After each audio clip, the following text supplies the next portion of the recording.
Okay, so hi guys and welcome back. In this video we take a look at the latest and greatest framed by Diatone innovations. That's the Crusader 190mm X-frame.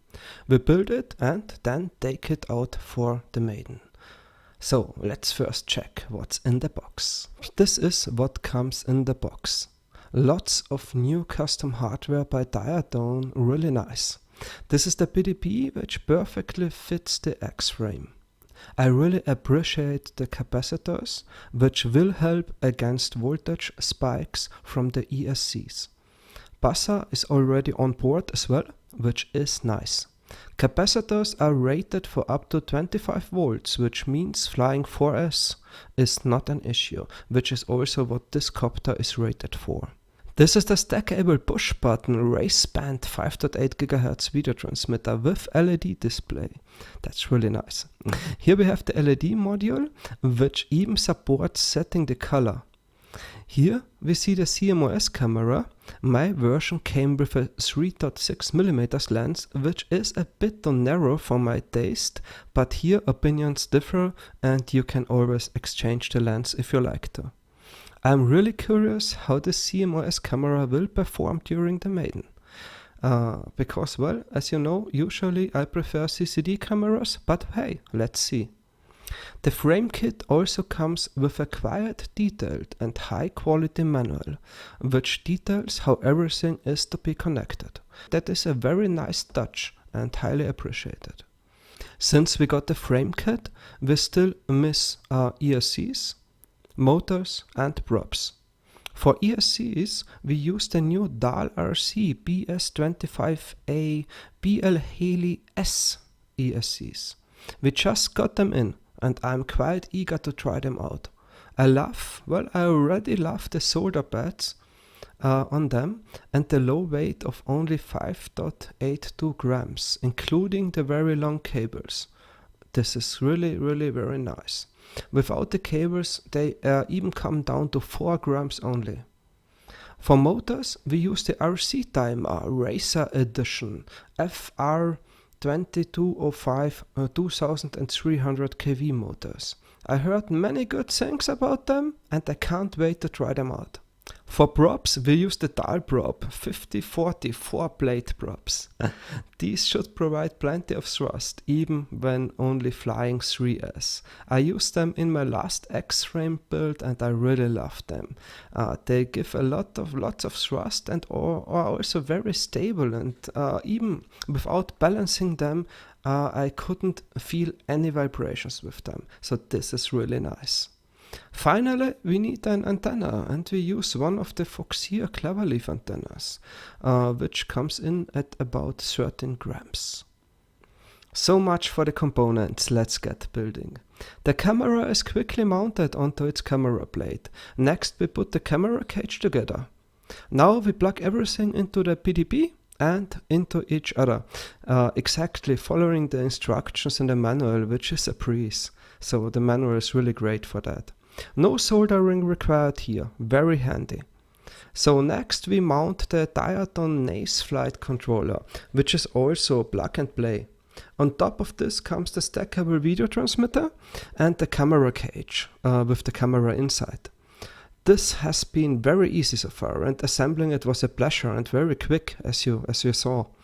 So this is also as far as my frame kit goes. We are now only missing the landing gear, which double acts as motor protectors, but I will install them later together with the motors. All in all, the frame kit so far arrives at the weight of 170 grams. We are only missing now is to mount the ESCs and the motors. Of course, here is some soldering required. We also screw on our 4-plate props already to get the final frame weight, which is 373 grams, only missing the LiPo. This is, well, actually one of my heavier builds because of the more powerful motors. I'm curious how it will fly. Before we go for the maiden, we do the clean flight configuration and give the ESC motor and prop combo a first test. And well, I have to say, I already really love how smooth everything sounds, especially the motors. So I really can't wait for the Maiden now.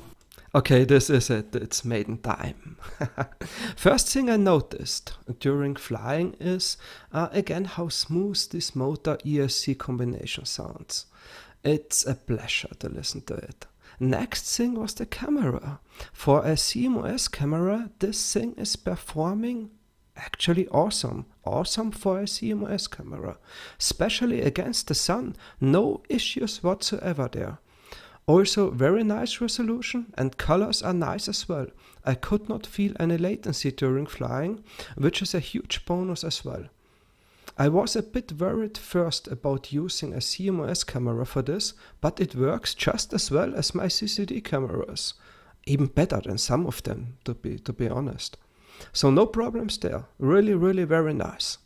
Next, as you can see, I do some flips and rolls to see how the tune is. I'm here basically on LuxFloat, standard BIDs, latest version of Clean Flight at the moment, and the tune, well, it seems to be okay actually. Doing flips and rolls is very smooth with the Crusader. It's really performing great. No wobbling or anything like this. I think the X-frame layout helps a lot here. It is also very fast and punch-outs are a pleasure, thanks to the 4 plate props, even on 3S. I can't wait to try this bird with 4S, then it should really be a rocket.